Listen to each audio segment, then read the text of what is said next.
Quando eu crescer, eu quero cantar assim, viu? Bênção de Deus, né? Quero apresentar para vocês as mulheres da minha vida. São 3. Pedir que elas fiquem de pé. A Kátia, a esposa. A Tainá, do meio, 14 anos. E a Laila vai fazer 22. Isso. Vocês podem ver que lá em casa só tem eu de feio, né? E que também que eu sou feio, mas não sou bobo, né? Então a minha dica para os rapazes aí, ora para uma mulher que tem um dom de misericórdia. Vai dar certo, comigo deu. Mas queridos, é bom estarmos aqui. É um privilégio, um prazer poder estar aqui com vocês.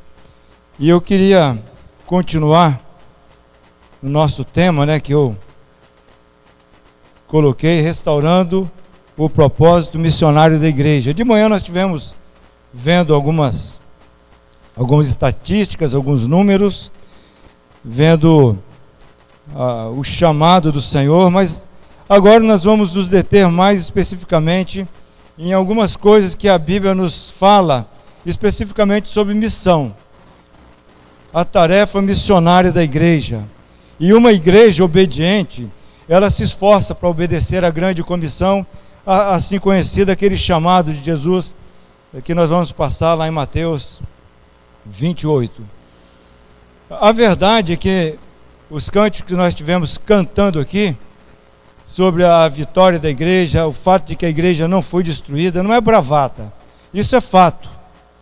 Isso é fato porque o nosso Senhor, Ele disse: estou edificando a minha igreja e as portas do inferno não prevalecerão contra ela. Essa palavra não vai cair por terra nunca.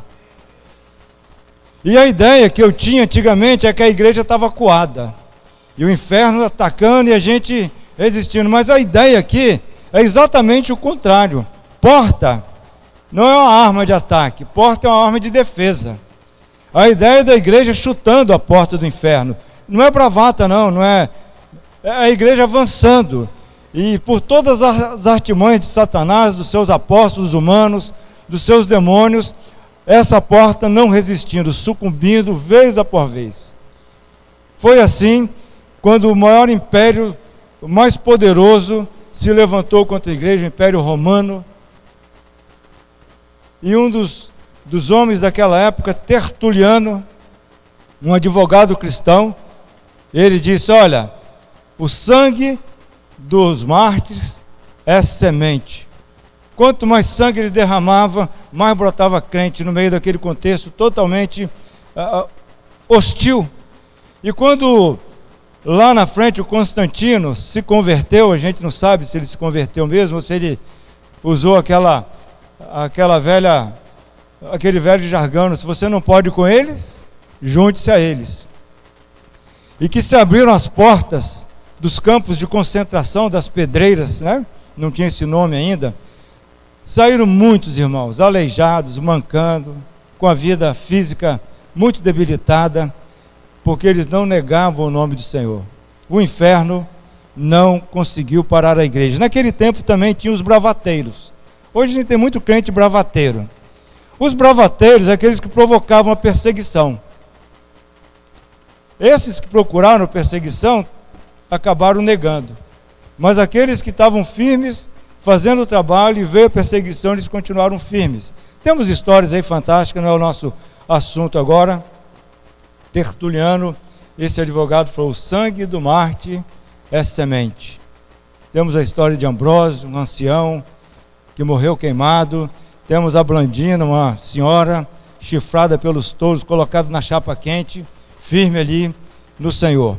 E é com essa visão de que as portas do inferno não resistirão ao avanço da igreja, que eu quero que nós venhamos então a esse tema, restaurando o propósito missionário da igreja. E você que esteve aqui hoje de manhã, você me ouviu dizer que esse propósito não é do CNPJ da igreja, não é da placa da igreja, é de cada crente que é membro aqui nessa igreja local, porque eu estou falando para vocês hoje. E para aqueles que vão ouvir a gravação no futuro, para aquele lugar onde você é membro. É o nosso papel. Então, hoje de manhã a gente esteve falando sobre a imensidão da tarefa. Eu quero dar uma pincelada rápida E nós vamos abrir lá então Mateus 9, 35 a 38. Eu não vou me deter muito, porque de manhã já expliquei bastante. Mateus 9, 35 a 38, diz assim a palavra do Senhor: E percorria Jesus todas as cidades e povoados, ensinando nas sinagogas, pregando o evangelho do reino e curando toda a sorte de doenças e enfermidades. Vendo ele as multidões, compadeceu-se delas, porque estavam aflitas e exaustas, como ovelhas que não têm pastor. E então se dirigiu aos seus discípulos: A seara, na verdade, é grande, mas os trabalhadores são poucos. Rogai, pois, ao Senhor da seara, que mande trabalhadores para a sua seara. É uma mostra da imensidão da seara, a imensidão da nossa tarefa missionária. Jesus, ele se compadeceu das multidões, ele teve pena, ele teve dó daquele povo, porque eram pessoas que ele disse como ovelhas sem pastores. Hoje a realidade é que são bilhões de pessoas. Nós temos um hino lá em São Torquato, eu mudei a letra dele.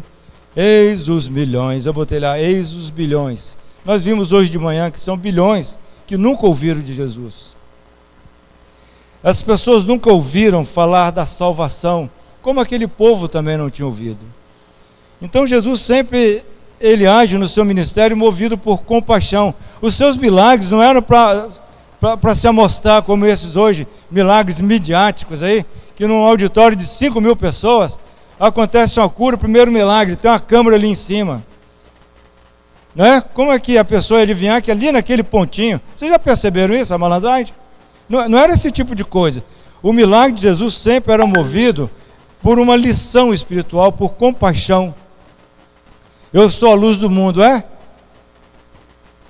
Vai lá e cura um cego. Era para mostrar às pessoas o caminho da salvação. Jesus não era um milagreiro, mas fazia muitos milagres.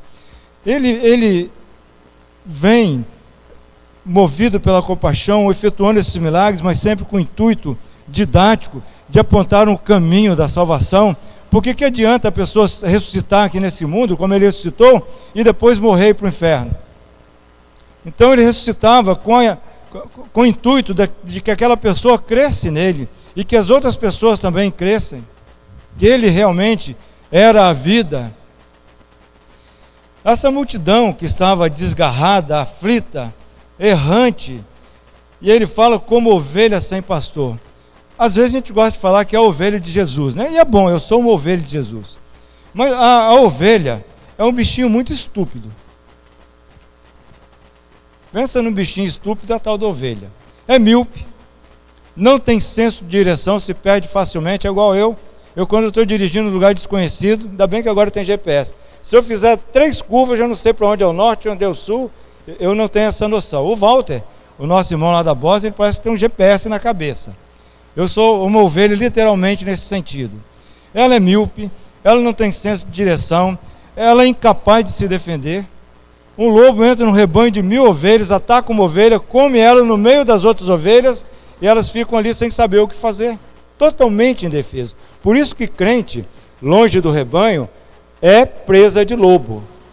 Crente, longe do rebanho, longe da igreja, é presa de lobo, de leão e de tudo quanto é coisa ruim. Lá em Israel tinham muitos religiosos.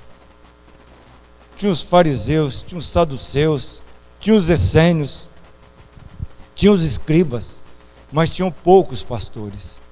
Pessoas que realmente se importam com as pessoas, pessoas que realmente buscam o perdido. Lembram daquela parábola, 99 ovelhas no aprisco? Não, quem fala que é no aprisco é o hino. 99 ovelhas, ele deixa lá no deserto e vai buscar uma que se perdeu. Uma. Ele deixa ali no deserto e sai em busca daquela outra. Porque ele ama. E Jesus quer que nós sejamos como ele. Tem uma música de um senhor, hoje senhor, chamado Maurão. Ele canta assim, que todo filho se parece com o pai. E a lição daquela música é que nós temos que nos parecer com Deus, com o nosso Senhor. E outra verdade que a gente encontra aqui no texto é o tamanho da seara. Eu vou repetir alguns números. Ele diz: a seara na verdade é grande, mas os trabalhadores são poucos. Hoje os evangelhos no mundo são aproximadamente 930 milhões. E os missionários, como a gente viu de manhã, 450 mil missionários. Então restam 929 mil milhões e 550 mil pessoas que estão aí vivendo uma vida cristã boa, trabalhando nos seus afazeres. Mas se a gente divide isso aí, dá 2.065 crentes para cada missionário. Então nós vemos que às vezes a necessidade na obra não é falta de recurso, é falta às vezes de estratégia, de planejamento talvez, e de despertamento. Então, apesar desses números serem números aproximados, são números bem próximos da realidade.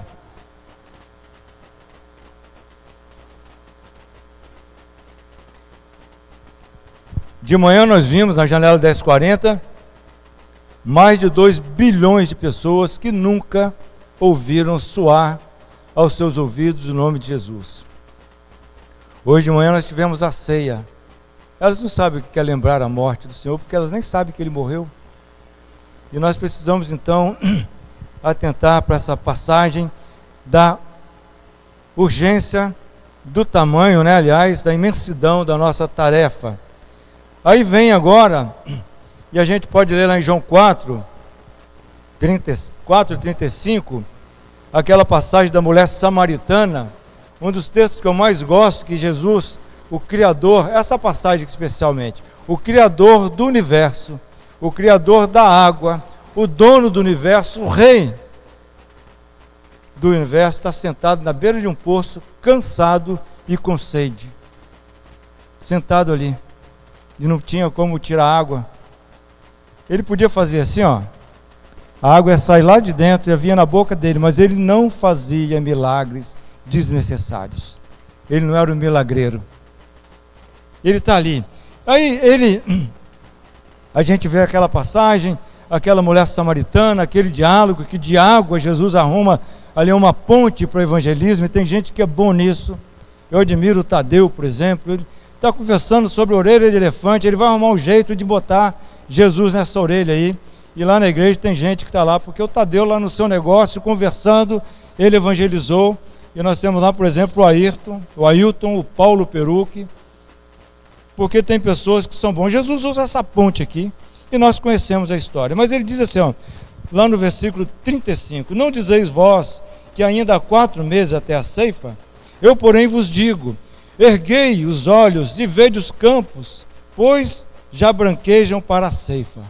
Nosso irmão César Silva, ele esteve pregando, e eu notei uma frase que ele falou lá que chamou minha atenção. Ele falou assim: eu queria descobrir como erguer os olhos, e o Senhor me mostrou que ao ler o jornal, ao assistir um documentário, ao sair de casa, ao conversar com as pessoas, a ver as suas necessidades, eu vejo necessidade de missões. É no dia a dia, é erguendo os olhos, prestando atenção nas pessoas que Deus coloca no nosso caminho. Não existe coincidência na nossa vida. Talvez Deus vai nos adoecer para poder testemunhar para o médico. E só Ele sabe o que Ele vai fazer com esse testemunho. Deus, Ele usa as coisas comuns para fazer coisas fantásticas. Então nós vemos aqui Jesus usando uma situação comum da agricultura. Vocês dizem que falta um tempo ainda para a ceifa, mas eu vou dizer para vocês, o momento da ceifa é agora. E ele estava se referindo à alma daqueles samaritanos que creriam nele, porque os judeus e os samaritanos não se davam bem. Isso está escrito aqui, a mulher está estranha. Como sendo tu judeu, pede a mim, uma mulher samaritana, água. Para mim isso não faz sentido. E ali tinha 2 problemas culturais: o fato dela ser samaritana e o fato dela ser mulher. Porque um judeu piedoso, ele orava mais ou menos assim: Senhor, muito obrigado, porque eu não nasci gentio, não nasci samaritano, não nasci cachorro e nem nasci mulher. Era a oração de um religioso judeu. Então ela é estranha. Jesus, então, compadecido daquela mulher, e eles não esperavam, os judeus não esperavam que aqueles samaritanos viessem a crer, porque o judeu achava que Jesus era propriedade deles, igual alguns evangélicos também acham que são dono de Jesus. Até cuidam da agenda de Jesus. Sabe do que Jesus gosta, do estilo de louvor que ele gosta, o estilo que ele não gosta, sabe tudo. Eu não sei como, mas ele sabe. São secretários da Santíssima Trindade. Marca até encontro para Deus, está lá presente. São donos da agenda de Deus. Mas Jesus, ele vai mostrar para esses discípulos, 12 aqui, que a graça de Deus é para todos. Que ele veio para alcançar o mundo. O aprisco dele não tem cerca cultural, cerca de raça, de condição social. No aprisco dele cabe todo mundo. Basta entrar. Ele quis ilustrar algumas lições que nós podemos tirar aqui. No mundo natural, é normal, a gente planta, tem que esperar. Não se planta e colhe logo. A colheita, você planta milho, tem que esperar ele crescer, depois tem que ir lá e capinar, porque o mato está tomando conta, aí vem o dia da colheita. Mas no mundo espiritual, a colheita pode acontecer imediatamente depois da ceifa. Você planta e a pessoa fala, eu quero aceitar. Eu estava com um menino lá no meio do mato, lá em Paulista, no meio do Capim Colonhão, Rogério. Eu falei, a gente estava lá ajudando meu avô, sempre ia para lá. Eu falei, Rogério, você já recebeu Jesus como Salvador? Não. Como é que faz isso? Eu falei para ele, expliquei para ele o Evangelho. Eu falei, você quer receber Jesus, Rogério? Quero. E ele orou ali, a gente orou lá no meio daquele mato. Até a última vez que eu encontrei com o pai dele, hoje ele deve ser um homem. E aí, como é que está, Rogério? Está firme com o Senhor. Mas nós oramos pelo meu tio, Neuzi, muitos anos. Ô colheita que custou, viu? O pai dele orava por ele todo dia e não o viu convertido. Pode ser imediata, pode ser longa, mas no mundo espiritual não tem tempo. O tempo é de Deus. A oportunidade é aquela que você tem, é na hora ali. A gente nunca deve deixar para depois essa atitude de falar do Evangelho. Eu me arrependo amargamente por causa disso. Um amigo do meu pai ia operar, passou lá em casa, e eu queria falar de Jesus para o Everaldo. Eu falei assim, não, ele vai operar uma cirurgia simples. Ele vai operar, eu vou visitar ele no hospital, e aí eu vou evangelizá-lo. Não vou. Lá do hospital ele não voltou mais, ele morreu, e eu me arrependo muito de não ter falado com ele. O que me consola um pouco é que ele tinha parentes evangélicos, mas eu deixei para depois. E a gente não pode deixar para depois. Nesse exato momento, tem gente morrendo sem ter ouvido falar única vez de Cristo e indo para a perdição.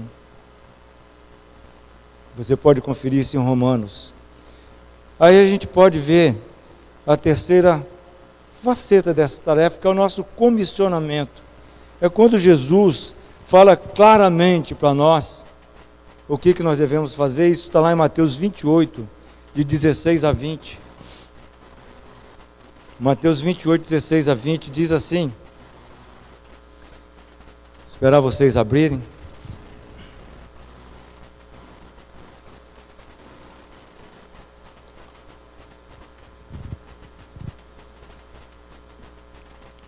Diz assim a palavra de Deus: seguiram os 11 discípulos para Galiléia, para o monte que Jesus lhes designara. E quando o viram, o adoraram, mas alguns duvidaram. Jesus, aproximando-se, falou-lhes dizendo: toda a autoridade me foi dada no céu e na terra. Ide, portanto, fazei discípulos de todas as nações, batizando em nome do Pai, e do Filho, e do Espírito Santo, ensinando-os a guardar todas as coisas que vos tenho ordenado, e eis que estou convosco todos os dias, até a consumação dos séculos. Ide e fazei discípulos de todas as nações. É interessante que nações aqui não é o espaço geográfico do Brasil.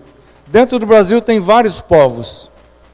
A palavra aqui é etnia, são grupos de povos com culturas distintas. Por exemplo, não sei se vocês sabem, o irmão Romilson conseguiu uma façanha que é difícil, uma igreja entre ciganos. Lá na Bahia, em Mundo Novo, tem uma igreja só de ciganos. Eu já vi tanto tratado missiológico, como alcançar os ciganos, como fazer isso e aquilo, e ele não sabia de nada, ele só foi lá e pregou para os ciganos se converteram.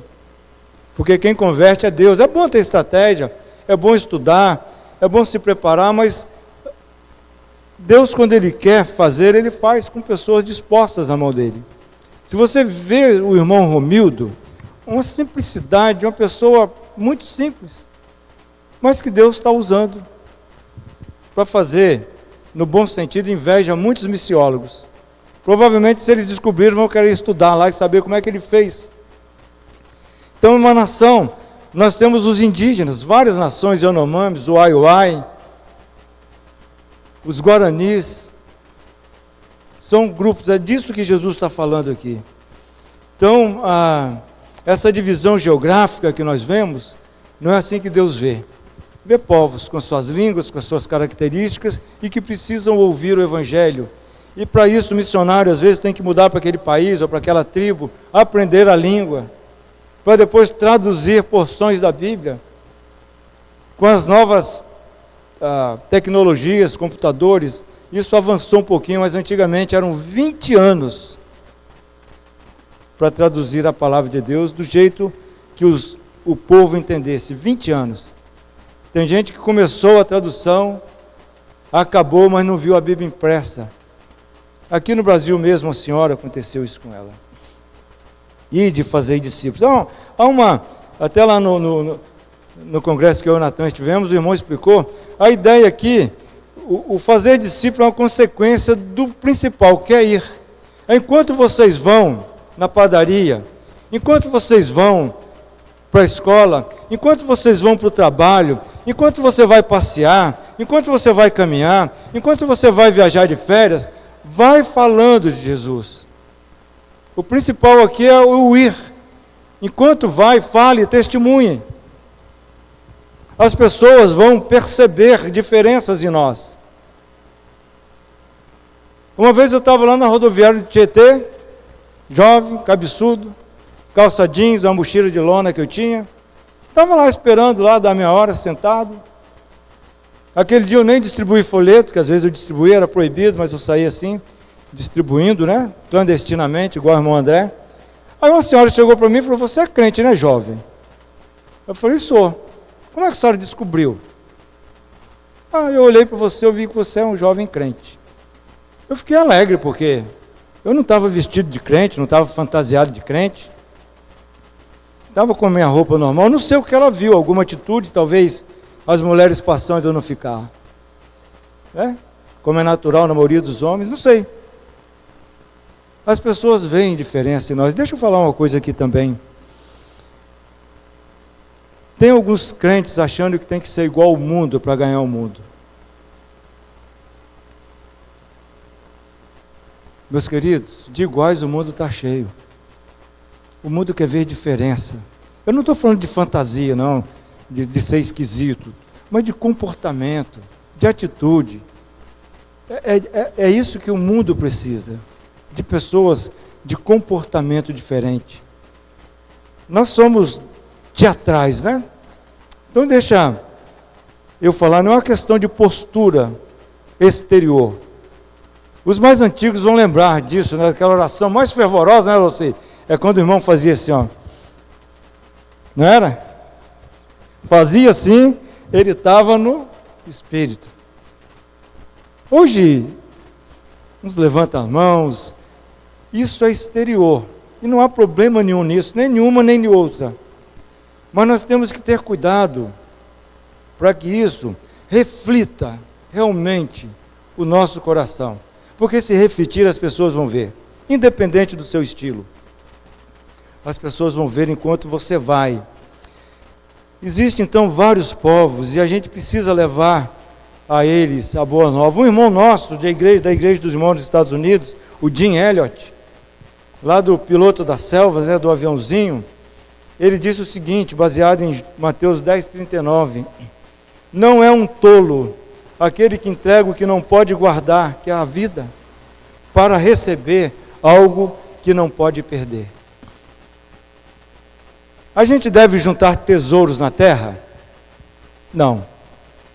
Mas Jesus mandou a gente juntar tesouro aonde? No céu. Quando a gente morrer, a gente vai levar alguma coisa para lá? Você já viu algum enterro seguido de um caminhão de mudança? Não tem, né? A ideia aqui é que a gente pode começar a mandar, a investir no eterno, a mandar para lá o nosso trabalho, a nossa dedicação. Isso lá, ele fala lá, o ladrão não rouba, o ferrugem não come, não tem inflação, está guardado. Nós podemos enviar, entesourar lá no céu. E a única coisa que vai durar a eternidade, queridos, é o que nós fazemos para Deus aqui na terra. É a obra dele que nós fazemos aqui. Isso vai durar a eternidade. Aquela alma que você talvez não colheu, mas você semeou. Você deu ali um folhetinho. Aquela alma que você falou, mas não viu a colheita, mas você participou. Eu fico pensando na professora de escola dominical do Billy Graham. Ele teve uma professora da escola dominical, talvez mais de uma. Será que um dia aquela irmã pensou que aquela semeadura que ela estava fazendo ia redundar em tantas almas salvas?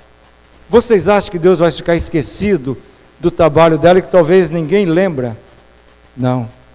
Essa é a ideia. O que nós não podemos guardar é a nossa vida. Nós ficamos com medo. Mas se eu me entregar a Deus, se eu for... Gente, a nossa vida está na mão de Deus. Eu estava brincando com o pessoal, né? Não sei se vocês sabem, eu magro, fui fazer um teste de esforço cardiorrespiratório, todo monitorado. Aí o médico viu que tinha uma coisinha, encerrando a história. 2 entupimentos de 30, um de 40, um de 75 e um de 80 no meu coração. Quem toma conta da nossa vida? E eu preocupado com o Juninho, com o Evaldo. Falou assim, capaz dele estar melhor do que eu nesse quesito. A nossa vida está nas mãos de Deus. Eu sou louvo a Deus que eu descobri antes de infartar, né? Então agora eu estou esperto. Bateu diferente aqui, eu já... Opa! Percebe? E o Jim Elliot, ele morreu. Se vocês conhecerem a história, ele morreu flechado por índios, os Aucas.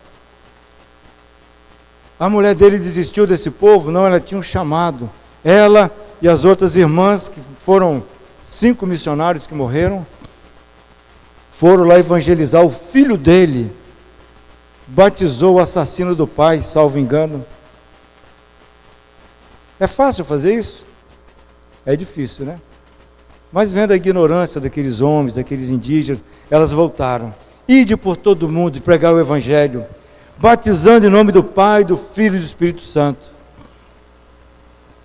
Ensinando, né? Ensinando. O que você vai falar para o novo convertido? O que você vai falar para o incrédulo?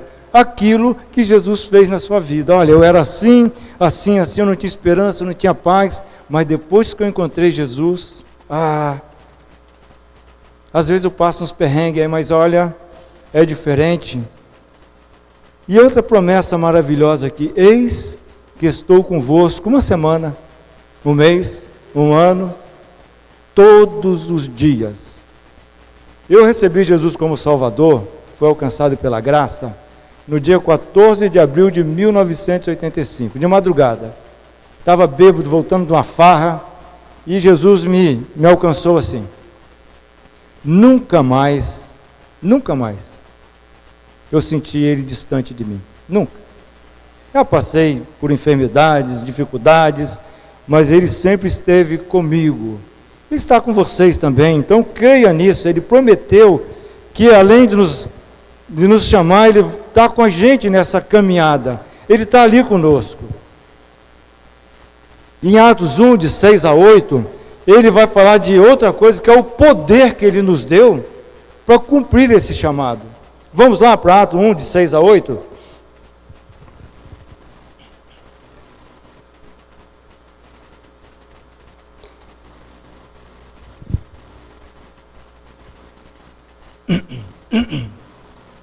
Então os que estavam reunidos lhe perguntaram: Senhor, será este o tempo em que restaures o reino a Israel? Respondeu-lhes: Não vos compete conhecer os tempos ou épocas que o Pai reservou pela sua exclusiva autoridade, mas recebereis poder ao descer sobre vós o Espírito Santo, e sereis minhas testemunhas, tanto em Jerusalém, como em toda a Judéia e Samaria, e até aos confins da terra. Nós somos iguais a esses homens, né? Vocês viram os crentes que passam a vida inteira, a maior parte do tempo, querendo descobrir quem são os Illuminati, o que os Illuminati vão fazer, quem é que é o Illuminati. Eu conheço um irmão que ele dedica a vida dele a isso. Quer saber tempos e épocas. E quando a gente se distrai com essas coisas, lembra dos estudos, os mais velhos vão lembrar, sobre Nova Era, Maitreya e tá, aquele terrorismo todo. No que deu aquilo, queridos? Cadê o Maitreya? Cadê aquele negócio todo? Quanto dinheiro desperdiçado em conferências sobre curiosidades, coisas fantásticas. Nós somos assim. Você quer fazer sucesso? Cria uma teoria aí, um negócio aí, começa a passar para as igrejas, você vai receber convite adoidado. Mas no que deu isso? Eu estou usando esse exemplo, não é? Tanto terror, tanto medo. Você chegava com a camisa com uma pintura diferente. Ô irmão, cuidado que você pode ser da nova era. E cuidado que... umas crendices tolas. Mas nós fomos comovidos por isso. Muitas lideranças, inclusive. E esse povo que está aí, Jesus fala, olha, queridos, não interessa quando vai restaurar o reino, quando eu vou voltar. Sabe o que é importante? Vocês vão ter poder. Eu vou revestir vocês de poder. Não preocupa com tempo, época. Preocupe-se em evangelizar. Vocês vão receber poder ao descer sobre vós o Espírito Santo para quê? Para ficar gritando, pulando igual uns doidos, berrando? Não. Para pregar, para ser testemunha, para testemunhar de Jesus. Ele fala que tanto em Jerusalém, como em toda a Judéia e Samaria, e até os confins da terra. Algumas pessoas são levadas a entender que é primeiro em Jerusalém, depois em Judéia, depois então em Samaria, mas presta atenção, tanto como, dá uma ideia de simultaneidade. A igreja deve estar envolvida em todas essas facetas da pregação, aqui, ali, acolá e lá no fim do mundo, se for possível. E às vezes a gente vai estar envolvido não indo, mas contribuindo, mensalmente, com missionário, por exemplo. Nós temos lá o Bruno e a Suelen. Bruno é piloto de helicóptero. Nós contribuímos com eles há muito tempo. Ele é da Igreja Batista, a Suelen é membro da nossa igreja. E alguns irmãos, né? O que vai adiantar para nós aqui? Quantos crentes vêm para aqui? Irmãos, ele está levando missionário, trazendo missionário, salvando vidas, testemunhando na cidade. E a nossa igreja tem o privilégio de dar uma pequena ajuda nesse ministério. Lá no Acre ele está agora. Tínhamos o Cássio trabalhando entre os ribeirinhos, o Senhor o levou. Então nós podemos nos envolver. Se um dia Deus levantar um entre nós, como levantou o Cássio, a Suelen, a gente continua apoiando.